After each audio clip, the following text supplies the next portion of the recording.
The Thoughtful Parasite, read by the author.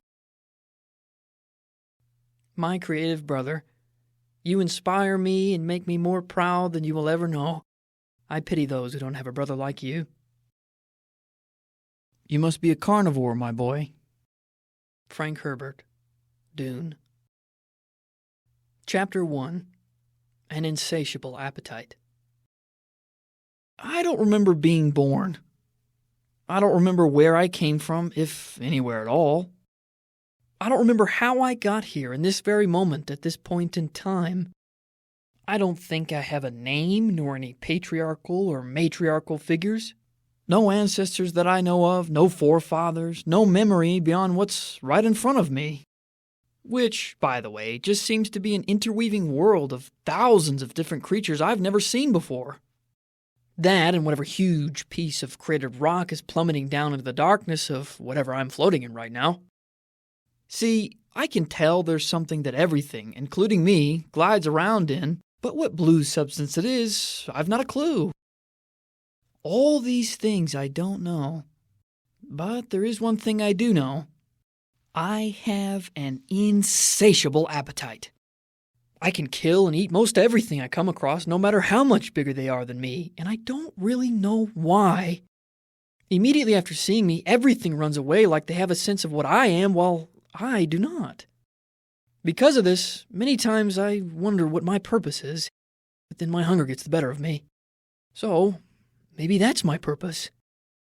To devour. Chapter 2. The Great Game. Creatures of all shapes and sizes pass by me, flying their little hearts out away from me, but they all look like translucent floating blobs with teeth, or just gliding globs of goo? I'm not sure, but something along those lines.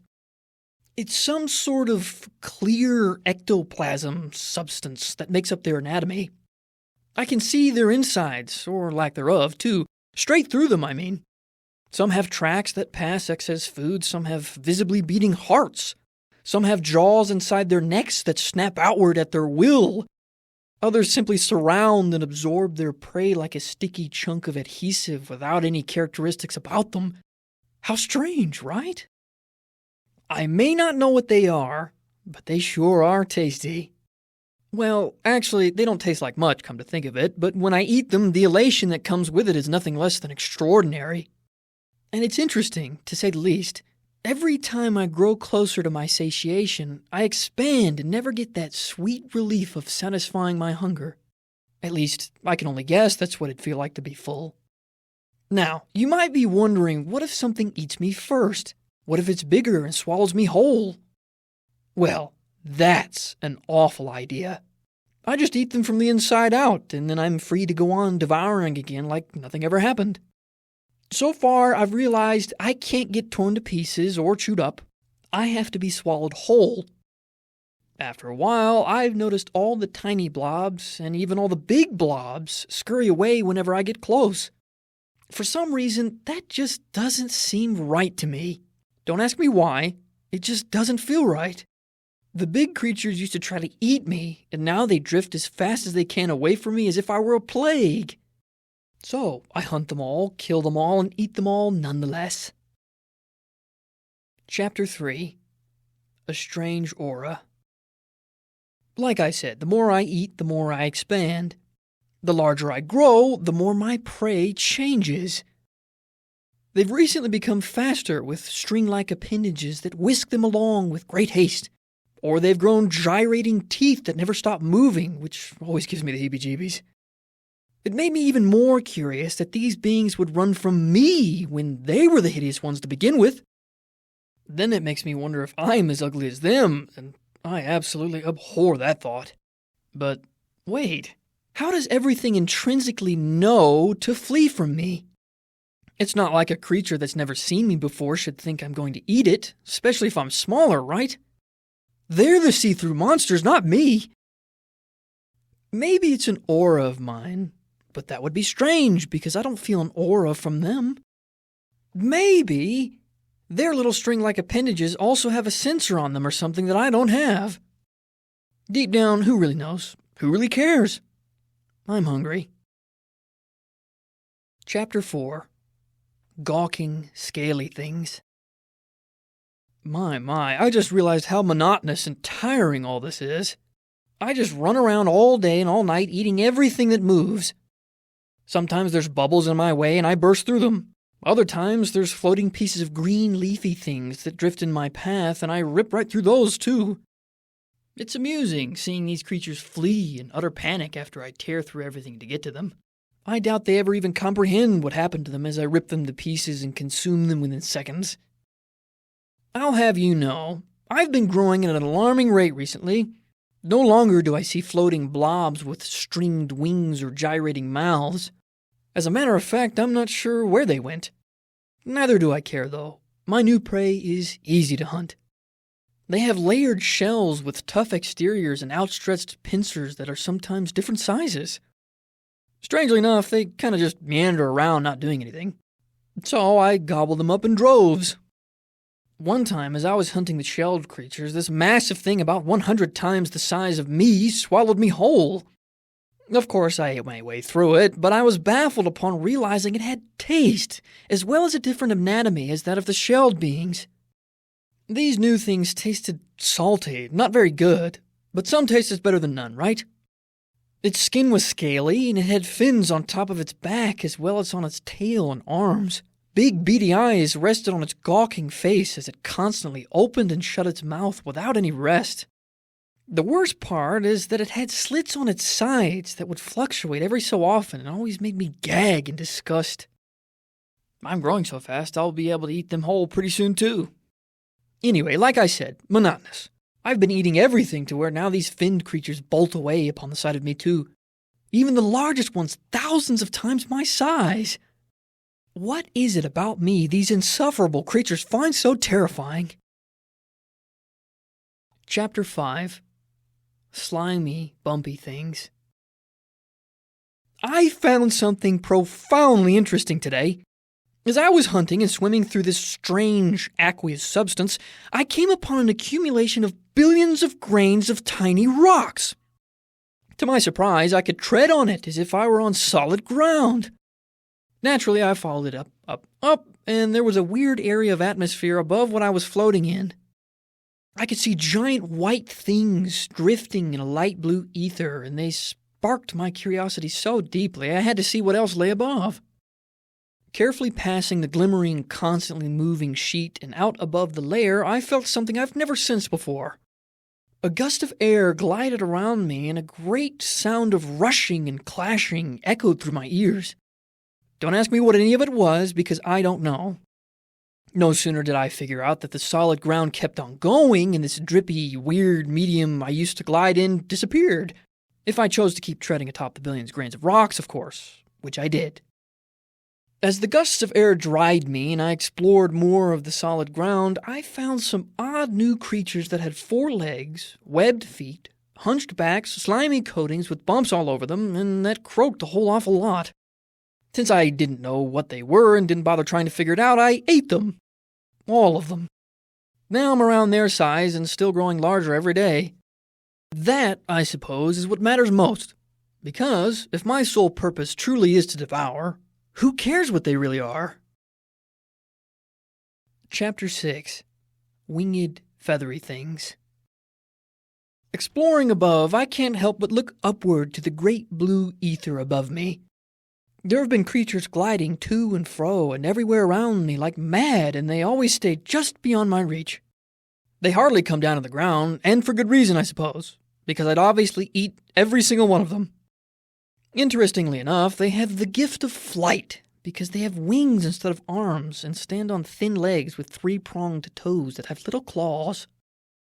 All they do is sing in their ugly languages, which I can't understand, and that drives me absolutely insane. Hunting them, on the other hand, is tricky. I could bolt upward to their homes, but they'd fly away before I even got close. So I had to conceal myself in foliage on the ground, wait until one swooped down low enough, and then I had to leap high into the air to catch it. Even they proved to be no match for me. Since I'm about their size, they're hardly able to defend themselves, and it wasn't as if I didn't swallow them whole. And a plus side, too. These probably have tasted the best so far. They taste pretty sweet, come to think of it, which is strange, but good. Even though I'm not really sure where I am, I'm starting to like this place. Even though my hunger is never doused, there's always abundant food. And even though I'm not 100% sure of my purpose, I can quell that thought with discovering new species to eat. I'm not sure how long I've been here, but everything sure is moving along rapidly. I can't wait to see what I'll find next. Chapter 7. Chitinous, jointed things. I take it back. I don't want to keep seeing what's next. I think I just found the most horrifying thing I've ever seen in my entire lifetime. Granted, I'm not sure I've lived very long, but that's besides the point. I found a new type of creature that has chitinous exteriors and thin glass-like wings that allow them to hop in the air for a short time. Some of them fly constantly like the other feathery creatures, but they have stingers that they can eject venom from. They're also quite a bit smaller than most other beings I've found, have weirdly jointed legs, and have much less plumage, too. They're smoother and more segmented than anything. Nearly all of them have sturdy mandibles and have far-reaching antennae on their heads. But don't get me started on their eyes. Worse than the eyes of those scaly creatures with fins, these have goggle-like bulbs that stare too deep into the recesses of my thoughts for me to be comfortable around them. They're easy to eat, though, don't get me wrong, but they're crunchy and their legs tend to get stuck in my teeth. That, and I'm not a big fan of how they taste. Kind of greasy and nutty at the same time. On another note, for some reason I've been wondering quite heavily about where I am. I look up from the ground and see towering tunnels of wood with blue swathe above it and those white clumps drifting inside that far-stretching expanse of atmosphere. I try not to think about it too much, though. I just keep my head down most of the time and keep moving. And eating, of course. By the way, I think I should tell you. As I was traveling along and eating everything in my path, I recently heard something strange. It's not one sound, but a multitude, and that does make me curious. They don't sound like the things flying in the wood above me, nor any creature I've ever encountered, nor all of them at once. So that's what I'm on my way toward right now. I wonder if it's something new to eat. That would be nice. I like new flavors. At the end of the day, who doesn't? Chapter 8. Cold, slithery things. I'm getting closer to this cacophony of sounds, and it really is starting to intrigue me. As I barrel forward to them, I find another beast I've never seen before. So, naturally, I ate it. Ate them all, I should say. Most of them were long, possessed scales like that of the finned creatures, but also slithery. They tasted a bit blander than I expected, and gritty, but I'll nevertheless still add them to my roster of dishes. All that, and I caught most of them basking in the warm rays of that giant ball of fire above me for some reason. I'm not sure why, but they seemed rather cold and callous, and even old, with a strong sense of malice. I've decided I don't like them, nor will I allow any one of them to live if it finds itself in my way. Funny, I say that as if I didn't do that to every other living being I've encountered. Anyway, I'm off to all that ruckus in the distance. I'm very much looking forward to what I can eat from there. Chapter 9. Tall, fleshy things. I've found where all those annoying sounds are coming from. I'm just sitting here right along the border of where the foliage ends and the new environment begins. That's right, the greenery ends and there's a new environment. The new area I'm examining has sparse vegetation and everything is solid, hard, and mostly gray or white. Not only that, I see tall creatures moving around everywhere, all looking as if they're in some type of rush to be someplace particular. I take what I've said before back. These creatures are the most hideous things I've ever seen in my lifetime. They're shaped funny, with 2 legs and 2 arms, stand upright, and walk bipedal like monsters. Examining them from a distance and within the camouflage of the wood, I can perceive they're fleshy and their skin is soft and squishy. They have 5 long fingers on each hand and 5 stumpy toes on each foot. Many times, large, bulky, solid things carry them around, making all sorts of rackets like beeps, dings, and honks. I'm not really sure why they carry them around either. And the strangest part is they wear some type of soft material all over their bodies. At first, I thought that was their skin, but I've seen many of them take pieces of that material off to show their real white or brown or black skins. Watching them go about their daily lives makes me queasy, and I've concluded they should all die too. Instead of barging out of the foliage and slaughtering them all, causing a panic, I decided to be stealthier. Don't ask me why, it just feels right. I think because these things seem to be the perfect prey. They're plentiful and everywhere, accessible and without care. They don't have shells for protection nor wings for flight. They don't have scales for misdirection nor big eyes for far sight. And so I will wait along this border until nightfall, and then I will catch my new game. Chapter 10. New Prey. Night has come, but everything is still illuminated by some sort of gleaming yellow orb. Worse yet, the orbs are placed every few paces inside tall towers of what seems to be a type of reinforced stone. That, and there's still an awful lot of creatures walking around everywhere.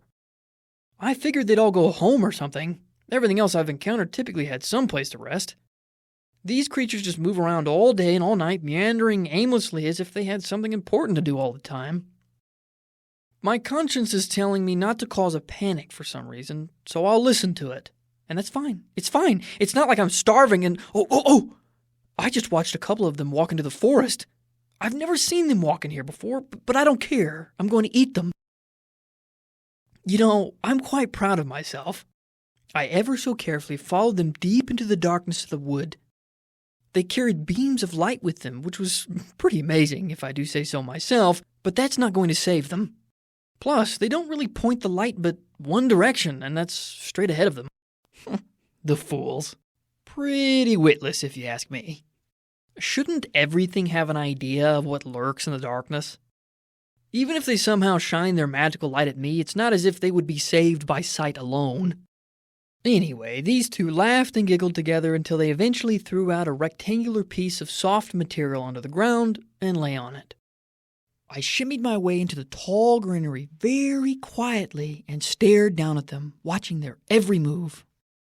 It confused me when I was about to pounce on them because they were pressing their faces together and making very weird moaning and grunting sounds. After a minute or two of that awful scene, I had had enough and leaped down right on top of one of them. The bigger one, as a matter of fact. The skinnier creature screamed awfully loud and kept saying, "Monster! Monster!" I ignored it until I got done eating its companion, which actually didn't take long at all since I was about its size once I consumed it. After a few screams, that one was dead and processing in my gut. Then the chase was on. The skinny one was running back toward its open environment outside the wood until I grabbed its leg and pulled it into my gullet. It screamed and kicked and flailed all the way down my throat and into my belly. I could feel it thrashing about in there until I ground it up into pieces. These things really do have quite the crunch to them, and it's rather satisfying, come to think of it. I like this new game. I'm quickly beginning to believe they're moving up to my favorite tier of creatures to devour. That being said, I'm hungry for more. Chapter 11. Parasitic in Nature. It must be very, very late at night. It's still dark outside, and no creature is ambling about anymore besides a few strays, so I've decided it's time to explore. Sticking close to the shadows, I creep along and find a dark tunnel with some of those creatures inside it. I guess I'm in their home, and I have to say this is not impressive at all. For creatures to wear outward material for no good reason, I tell you, I expected much more. Examining these poor bastards that are about to end up in my belly, compared to the couple I ate a few hours ago, these creatures in here don't seem all that healthy. They're skin and bone and don't seem like they're necessarily all there either. But that's okay, beggars can't be choosers, and I just so happen to be a beggar right this instant. I aim to change that soon, but for now, these will have to suffice. Worming my way to right above one, I had to be careful and quiet.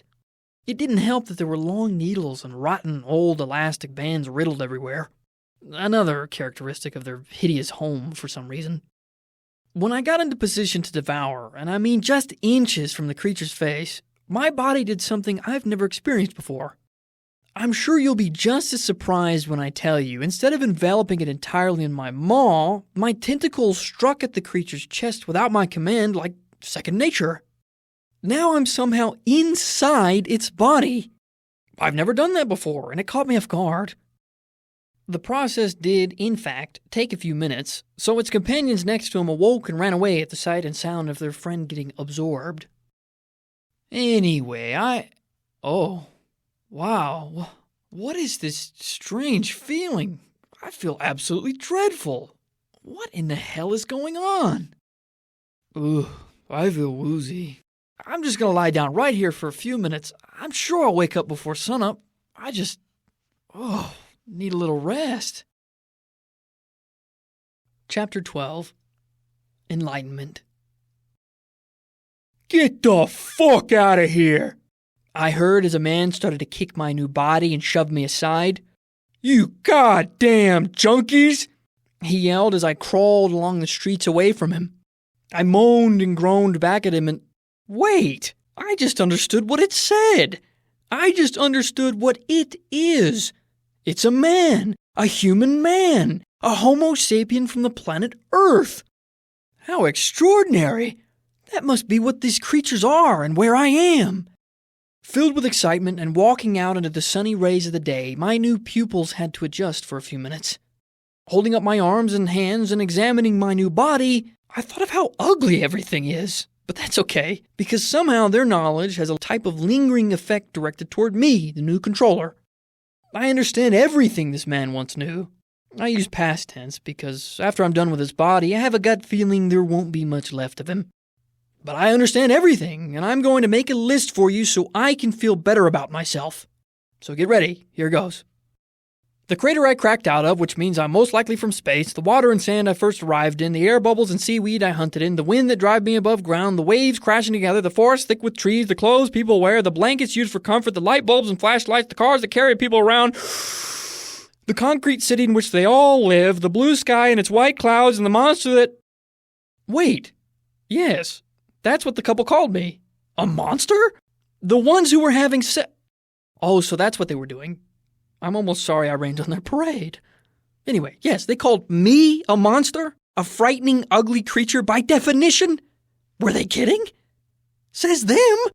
I've never seen myself in a mirror, and I know I must be 10 times more beautiful than them. By my hunger, forgive me. I'm getting off track. The point is, I understand all of it. Which, by the way, means I now even understand I was once microscopic not just a few days ago. I ate the flesh of microorganisms, then crustaceans, then fish, then amphibians, then birds, then insects, then reptiles, and all the way to these dull creatures, humans. And what's this? I have a great yearning for something that just popped into my mind from my new host's brain residue. Oh, it makes my skin crawl and itch. Whoa, I don't like it. It's not my hunger. No, it's something much worse. It makes me feel dreadful. It makes me want more, need more. Methamphetamine. Yes, that's it. That's the word. The word has revealed itself to me from my new brain, and I need more of it. No. I need to eat. No methamphetamine, whatever awful substance that is. By my hunger itself, this feeling is atrocious. Every single part of this man's body is now telling me it's sick and feeble and starving. I've got to get out. I need a new host. I have got to get out right now. Chapter 13. A New Purpose. As I walk down these filthy city streets, the disorienting characteristics of the concrete jungle consume me. People are talking, telephones are ringing, shoes are walking, and the cars are dinging. I shove people aside and they yell at me, but I pay no mind to them, the witless worms. I must find a new host. This body isn't suitable for my taste. It's too unhealthy and unstable, smelly, and completely unable. Possessing all this unwell man's knowledge, the remnants of his brain leads me somewhere I'm not familiar with. Home. Yes, that's where I'm going, to his old home. I won't bore you with the details. I merely walked a few blocks down the road, passing all sorts of sordid shops and primitive people. Finding his home, I barge right to the door. His parents come running up to me, and as they do, I tell you, I cannot help but smile. Little do they know I'm about to eat them. Just before I leap out of this weak man's body, the father begins to yell. Surprisingly, it catches me off guard, and I can't help but take a few steps backward. "Who the fuck do you think you are?" he asks, to which I don't bother responding because he's about to die. "Get the fuck out of my house." See, now that confuses me. I'm in his son's body. I'm supposed to be his son, and this is how he's treating me? People are so very strange around here. "Don't be so hard on him," the mother says as she walks up to me and wraps her arms around me. I almost begin to laugh because she has absolutely no idea what's lurking inside her son's body. But I hold it in. I'd like to see where this goes before I end their lives. "We've tried rehabilitating him," the father yells as if I'm not in the room. "Every single time he comes home and he ends up leaving again for one last goddamn hit. Well, I say no more. He's not welcome in this house any longer." "He's our son," the mother shouts in return. "He's no son of mine." What's this? I feel something in my chest. Something that hurts deeply. Something that pierces and punctures like knives. I don't like it. No, I don't like it. I have to get out. Bursting out of the son's body, his blood spews all over the walls and floor. Then the screaming begins. Within seconds, the parents are shrieking, "Monster! Monster!" And I devour the father and grind him into pieces. But the mother I don't eat. No, she's to be my new host. Towering over her, my tentacles and engorged body overshadow all the light seeping inside from the doorway. As she stares up at me, her eyes grow wide with sheer panic, and she can't let out more than a peep. It's always so interesting to me how these creatures devolve into utter lunacy upon seeing me in the flesh. This woman sinks into a corner babbling like a baby and then begins smashing her head on the wall over and over again. I let her bash her head for a while just for the fun of it until I burrow under her skin. After a few convulsions, I have full control of her, and she's mine forever. The life she once lived would never again return to normal. After I'm done with her, she'll be nothing but bits of bone and fragments of flesh. Standing up and looking at the bloody scene, unfortunately, I still can't help but feel incomplete. If my purpose is to devour, why don't I feel more fulfilled? I suppose that's a thought to mull over another time because I am truly famished. Examining my new body, to my surprise, something deep inside my chest and belly feels off. Since this woman is older and wiser and a lot more sober, I can finally comprehend the feelings. Yes, I feel. Oh, I hope maybe she'll feel happiness or joy. Let's see. I feel sorrow and melancholy, down and depressed. What type of dreadful world do these humans live in? Oh, to hell with these feelings. Like I said, I'm hungry. I'll worry about them later. As I walk out the door, I replay my encounters with these unpleasant beasts of beings. The same thought has been occurring to me of late. Why do they always call me a monster? Maybe that's my purpose. Maybe I'm meant to be a monster. And so, if that's true, I will be the very best monster this world has ever seen. Chapter 14. Vile Creatures. It's getting late already, and I've just been walking the streets and thinking to myself. What's left of the woman's brain screams at me to let her go, but I won't. Since there are remnants of her normal psychological state I can sense, I suppose deep down she still has some level of consciousness. Think of it like I'm driving a car and she's the passenger, only I won't let her out. And if or when I do let her out, she'll pop like a piece of chewing gum. I'd be willing to guess I can only imagine the agony it is for me to be in control of her body.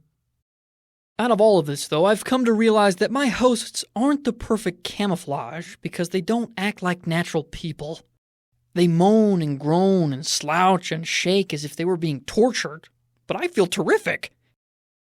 On another note, the city has degraded into shambles and I have no idea where I am. The remainder of this woman's brain says it's afraid and this new place I'm walking into is a danger, but I'm not too worried about it. Oh look, a 4-course meal seems to be approaching me rapidly. I wonder why they're running at me so quickly. To my surprise, one comes up to me and points a gun at my face while the other three make a circle around me, waving baseball bats. Now that makes me laugh. These men are going to need a lot more than a few bats and bullets to kill me. But what do they know? "Give us all you've got," the man with the gun demands, but I stand there in silence, trying my best not to burst into laughter. Checking my pockets and frisking me, I suppose he realizes I don't have anything valuable on me. "What's a pretty lady like you doing all the way out here?"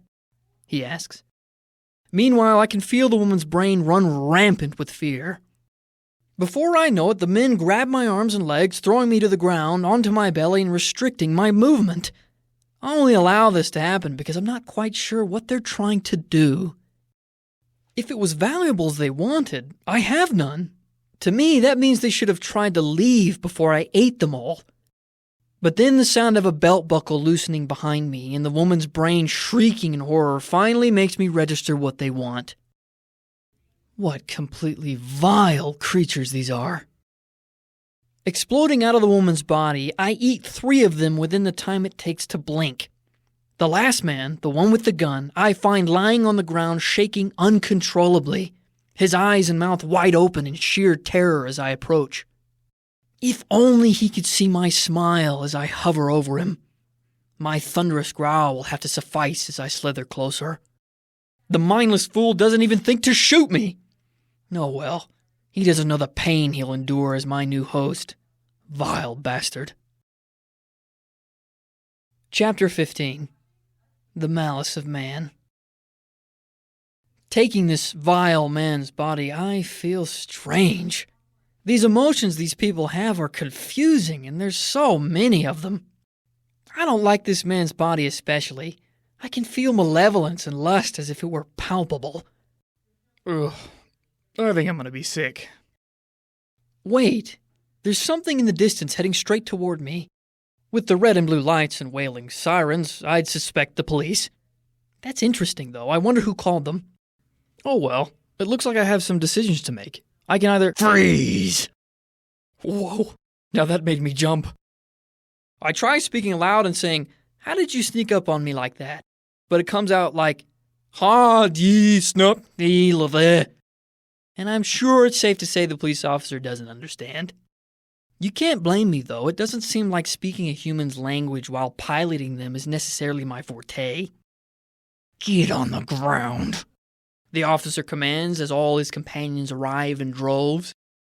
I figure I shouldn't risk a loose end driving away if I burst out trying to eat them all, so I guess I'm going with them. Cuffing me, they throw me in the back seat of a trooper's car.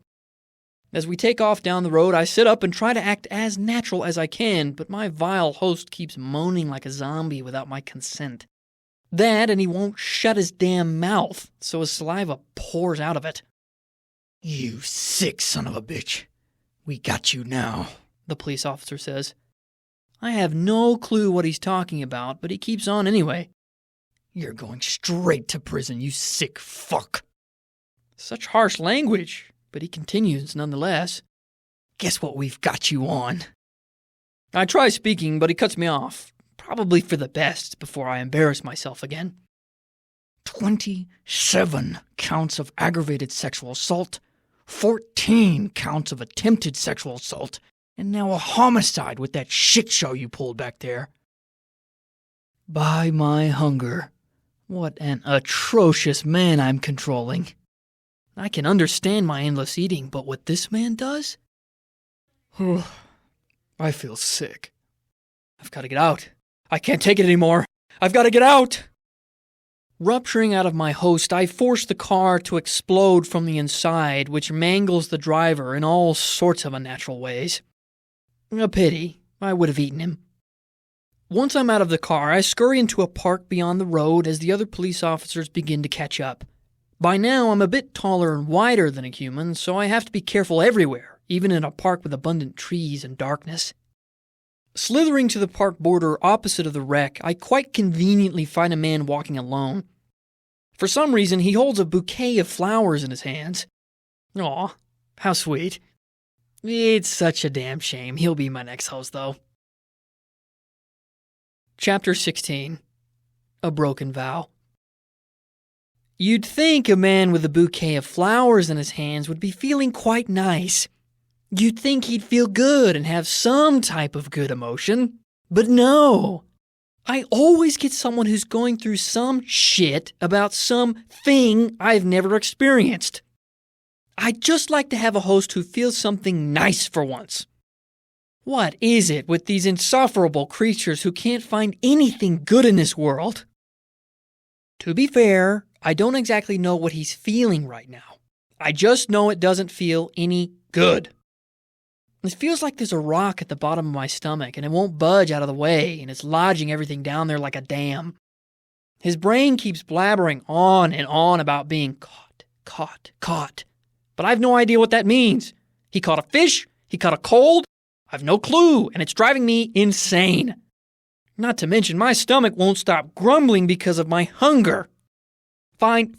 I'll ignore this strange caught feeling and I'll go wherever he was going before I stopped him. Home. Right, yes, his home. Again, I won't bother you with the details. I simply walked and tried to act natural. Getting to his home's door, this time I try to be more human instead of barging in. I walk in quietly past an awful lot of packed boxes, shut the door, and walk into the living room. There, the flower man's brain recognizes his wife. She's been sitting in a chair and seems to have been waiting for my arrival. So I hold out the flowers and try to give her a sincere smile. Although I'm not really sure how it turned out. I think I offended her. Flowers? She says. Are you fucking kidding me? I just stand there, confused and still holding out the flowers, hoping she'll take them. I don't want them anymore anyway. After all we've been through? I have no clue what she's talking about. I caught you with her, she screams, throwing me off guard. I want you out of this house right now. I've already packed your shit. Get your things and go, you cheating piece of fuck. Although her choice of words makes me laugh, a long, dull silence drifts into the room as I try processing what she said. She doesn't stop screaming and only grows more furious because of my lack of response.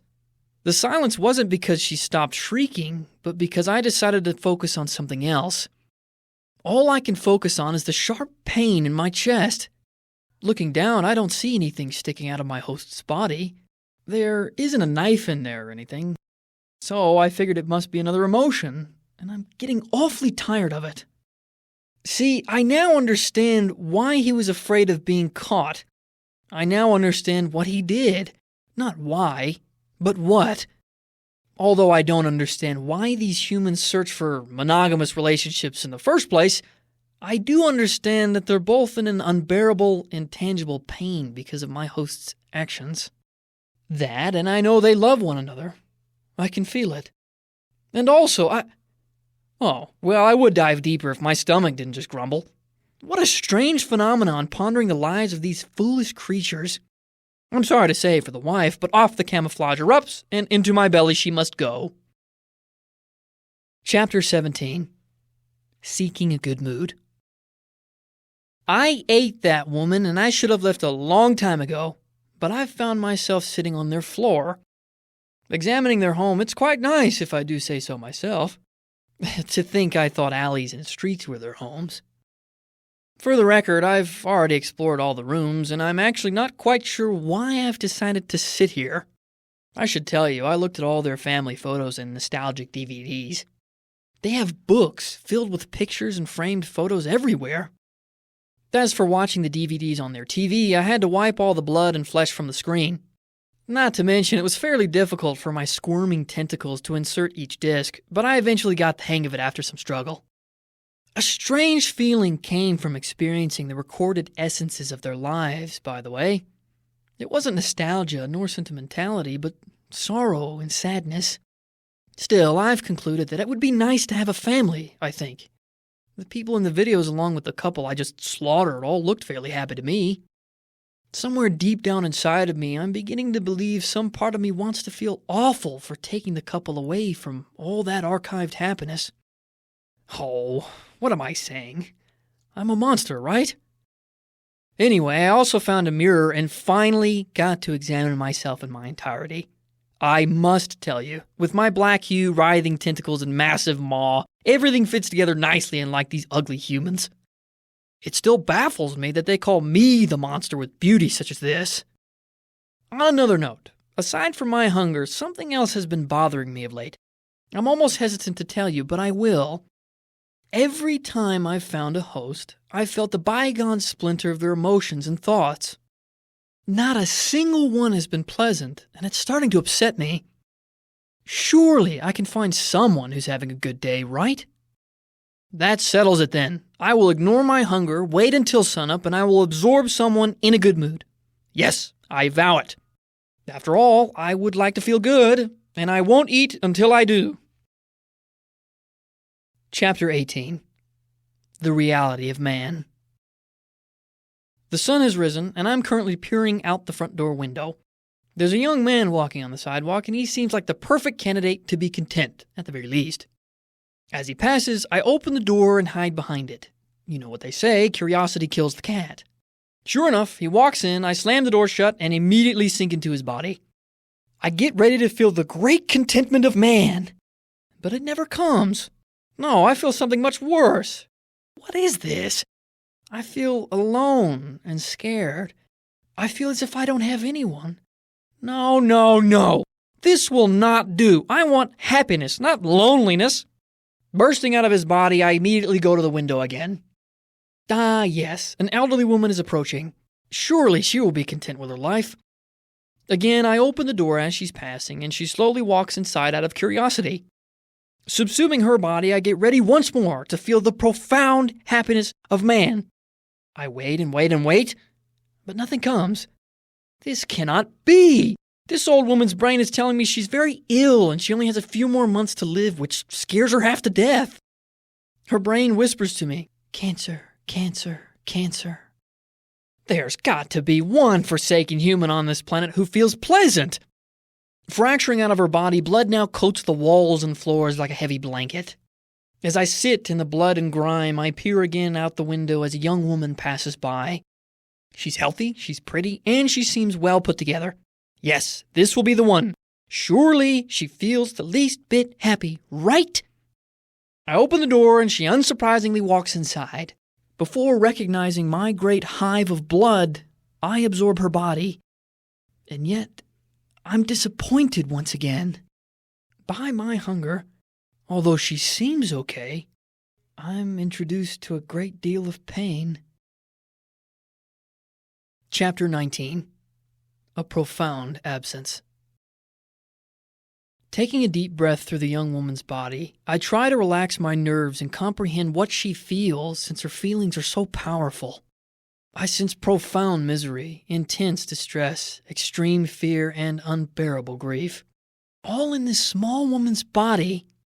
It's beginning to confuse me how these tiny beings can cerebrally create and contemplate so much and yet be so anatomically little at the same time. It does make me curious, though. What is she miserable and distressed and fearful and grieving about? I track where her brain wants her to go. It whispers to me, justice. But what the justice is for, I've no clue. I walk a long way through the city streets and eventually come to a large building with carved columns. Once I walk inside, there are people in business casual clothing ambling all over the place like a hive of bees. Her brain then begins to whisper to me, courtroom. So I go into a courtroom and have a seat near the front since her brain tells me to do so. A box of 12 people is seated on my left, and I sit with a lawyer near the center of the room close to a podium in the middle. Not far away on the right, another desk with a lawyer and an orange-clad man in chains is seated too. And stationed out in front in a large raised chair, a judge sits with her bailiff off to her side. I don't dare discuss all the gritty details I heard within that trial because they made me feel rather sick to my stomach. I'll tell you, I sat in that courtroom for hours and witnessed the guilty verdict of a man convicted of killing a 6-year-old child. The child just so happened to be my host's daughter, and by my hunger, I believe I've lost my appetite. I realize now I shouldn't have taken this woman. No, She had other matters to attend to, other serious things to handle, other overwhelming, life-altering experiences to deal with. How odd. Do I feel something for this creature? And if I do, since my purpose is to devour or to be a monster, why do I? Should I not have eaten and subsumed all the others? Should I have taken into consideration their lives instead of my own? Is this pity just some remnant of the woman's brain I'll forget when I leave her body? Or is it something more authentic within its bare bones? Yes, I believe I've had an epiphany at this very moment, sitting inside this courtroom with evil resting not far from me. Why is this world so engulfed in malevolence and sorrow? Now that is the real question. Where is the kindness? Where is the happiness? Where is the contentment? Where is the good? It's quite strange. Remembering my short lifespan here, my belly no longer grumbles beneath me, but twists and mangles into knots. Thinking back, I don't know why the son of those parents would choose narcotics over his family, or if he had a choice in the matter at all. I don't know why those vile men chose to try and rape and kill someone. I don't know why that man decided to betray a relationship with a woman whom he loved. I don't know why that young man was lonely. I don't know why that old woman became sick. I don't know why that man would kill a child, nor why he chose my host's child in the first place. But I suppose I shouldn't speak much. I suppose I shouldn't say anything at all, really. I don't know why I had to choose any of those people as my food or my hosts. I don't know why I decided my hunger was more important than their lives. Just the same, I don't know why I chose my life over theirs in the first place. I don't know why I decided my purpose was to devour, or why I chose to be a monster. Maybe, deep down, I do not wish to know the reason. All of these things I don't know. But there is one thing I do know. I've lost my appetite. Chapter 20. Monster. Something else has been bothering me recently. I almost don't wish to tell you, but I must. I haven't felt a single pleasant human emotion since I arrived here on this forsaken rock. Granted, discovering everything about this place and devouring at will came with its own elation, but even all that wore off when I met the humans. It bothers me that not a single one of them had an enjoyable feeling or even a happy memory to be had inside their brains. With all their great many problems and fallacies, they all seem like they despise one another and do terrible things to each other, or even to the ones they love, to their own kind, worse yet, to themselves. And that word, monster, so easily wielded and so widely known, it makes me wonder why they're so accustomed to it. I'm afraid to say, as I live the broken fragments of these people's lives and experience their entangled existences, it's really starting to make me wonder if I'm the monster around here. A wholehearted thank you for listening. Acknowledgements. Dear Heavenly Father, despite life's suffering and pain, there is still good in this world. Through you, help me to be more kind and compassionate, loving and respectful, joyful and generous, in your Son's holy name. Amen. To my family, whom I cherish and adore, without you all, I wouldn't be the man I am today. I look up to you and aspire to be more like you. All the love I have is yours.